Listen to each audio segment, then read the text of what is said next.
ఎంత కోపం వచ్చినా తమాయించుకునే స్వభావం ఆ నేత యొక్క సొంతం. ఎన్ని ఆటుపోటులు ఎదురైనా ఎదుర్కొని నిలబడటం ఓర్పు ఉంది. అధికారులు, పార్టీ నేతలు తలో వైపు లాగుతున్నా కూడా అందరినీ సమన్వయంగా చేసుకుని నేర్పరే. ఆకాశం అంత సహనం, భూదేవి అంత ఓర్పు ఉంది అని అందరూ చెప్తుంటారు. కానీ అటువంటి నేతకు కూడా కోపం తెప్పించింది ఒక కాంట్రాక్ట్ సంస్థ. దీంతో నిప్పులు చెరుగుతూ వేలు చూపించి మరీ ఆగ్రహం వ్యక్తం చేయడంతో ఆ ఏజెన్సీ చివరికి ఉనికిపోయి పనులు పోగొట్టుకుంది. ఇంతకీ ఎవరు ఆ నేత? ఎప్పుడు ప్రశాంతంగా ఉండే ఆ నేతకు కోపం ఎందుకు కట్టలు తెంచుకుంది?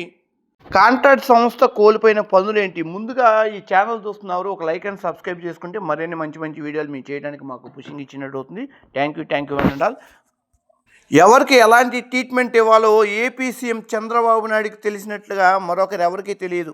చంద్రబాబుకి ఆగ్రహం వచ్చినా అనుగ్రహం వచ్చినా ఎవరూ పట్టుకోలేరు. ఆగ్రహం వస్తే ఉగ్ర నరసింహలాగా అవతారం ఇస్తారు, అలాగే అనుగ్రహం ఇస్తే చల్లటి చంద్రుల్లాగా ఉంటారు. కానీ ఇటీవల గన్నవరం విమానాశ్రయం టెర్మినల్ నిర్మాణం కాంట్రాక్ట్పై వచ్చిన కోపాన్ని నిగ్రహించుకోలేకపోయారు. అంతేకాదు అవసరమైతే అరెస్ట్ చేయాలని అధికారులను కూడా హుకుం జారీ చేశారు. అంటే సీఎం ఎంతగా విసిగిపోయినట్లో అర్థమవుతుంది.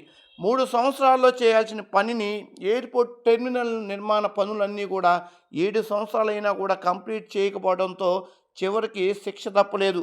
అంతిమంగా కాంట్రాక్ట్ నిలిపివేయడం కూడా జరిగింది. దీంతో లబోదిబో అంటుంది ఏజెన్సీ. అయితే కూటమి ప్రభుత్వం అధికారంలోకి వచ్చిన తర్వాత వైసీపీ సర్కార్ పెండింగ్లో పెట్టినటువంటి పనులన్నింటినీ కూడా పట్టాలెక్కించాలని చెప్పి కార్యక్రమాలు కూడా చంద్రబాబు నాయుడు గారు చెప్పడం జరిగింది. ఇందులో భాగంగానే గన్నవరం ఎయిర్పోర్ట్లో ఆధునిక వసతులతో టెర్మినల్ నిర్మాణం జరుగుతుంది అక్కడ. అయితే 2019 ఎన్నికలకు ముందు టెండర్స్ పిలిచి ఢిల్లీ సంస్థకు కాంట్రాక్ట్ ఇచ్చింది. 2019 ఎన్నికల్లో రాష్ట్రంలో టీడీపీ అధికారం కోల్పోయి వైసీపీ గద్దెనెక్కింది.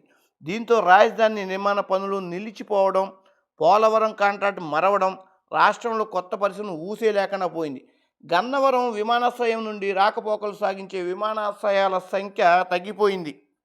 విదేశీ విమానాలకు ఇచ్చే రాయితీలను వైసీపీ ప్రభుత్వం నిలిపివేయడంతో పలు సంస్థలు తమ సర్వీసులను రద్దు చేసుకున్నాయి.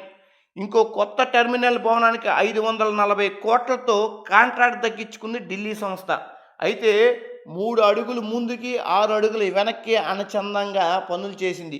మళ్ళీ రాష్ట్రంలోకి కూటమి ప్రభుత్వం అధికారంలోకి వచ్చిన తర్వాత కేంద్రంలో ఎన్డీఏ సర్కారు పౌర విమాన శాఖ మంత్రిగా రామ్మోహన్ నాయుడు బాధ్యతలు చేపట్టడంతో పనులు వేగంగా పుంజుకుంది. మళ్ళీ ఎటకేలకు 86% పనులు పూర్తయ్యాక కానీ కాంట్రాక్ట్ ఏజెన్సీ జాప్యం చేస్తూనే వచ్చింది. ఇటీవల టెర్మినల్ భవనంలో పలు పనులు చేసిన సర్కారు కాంట్రాక్టులను మెయిన్ ఏజెన్సీ డబ్బులు ఇవ్వలేదు.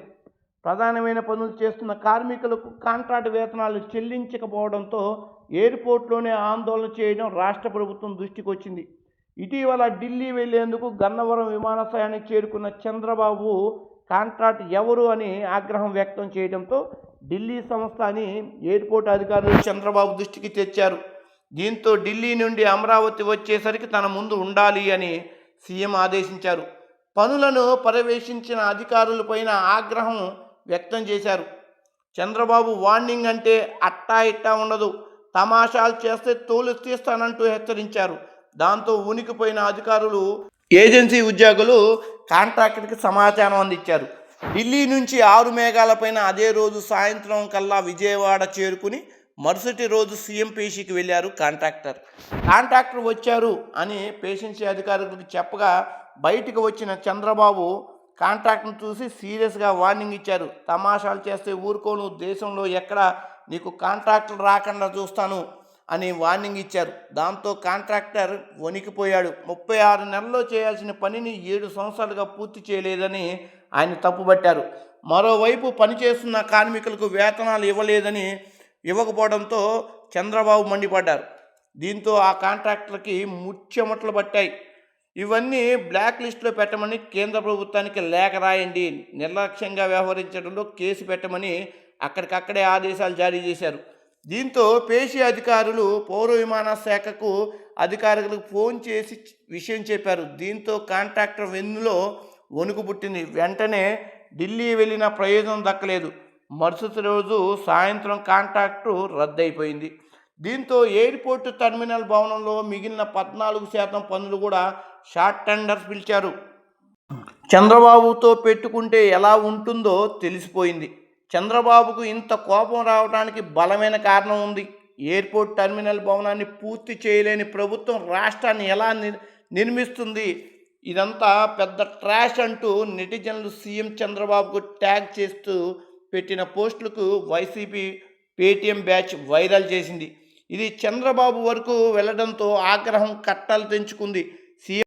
సీఎం సీరియస్ కావడంతో పాటు పేషీ అధికారులు అరెస్ట్ కావడం తప్పదని చెప్పడంతో ఢిల్లీ వెళ్ళిన కాంట్రాక్టర్కు అక్కడ తత్వం బోధపడింది. ఎయిర్పోర్ట్ అధికారులతో ఆడుకోవచ్చునని టీమ్స్ పెట్టి ఎక్కువ రాబట్టుకోవచ్చని భావించిన కాంట్రాక్టర్కు ఢిల్లీ వెళ్ళిన వెంటనే పనులు రద్దు చేసినట్టుగా అధికారులు అందరూ కూడా ఆయన చేతిలో కాగితాలు పెట్టారు. దీంతో కంగుతిన్న కాంట్రాక్టర్ అక్కడికక్కడే లబోదేబోమన్నా కూడా ఫలితం లేకుండా పోయింది. ఇప్పటికే రన్వే పూర్తి చేయడంతో పాటు కొత్త ఎయిర్పోర్టు ఎయిర్ ట్రాఫిక్ టవర్స్ను కూడా నిర్మించింది. 14% పనులు పూర్తి చేయకుండా నాటకాలాడిన కాంట్రాక్టర్కి కూడా మొత్తానికి చంద్రబాబు చుక్కలు చూపించారు. కొత్త కాంట్రాక్ట్ పనులు అప్పగించి 6 నెలల్లో పూర్తి చేసే విధంగా ఆదేశాలు జారీ చేశారు. కాబట్టి ఈ వీడియో చూసిన వాళ్ళందరూ ఒక లైక్ అండ్ సబ్స్క్రైబ్ చేసుకుంటారని కోరుకుంటున్నాం. Thank you one and all.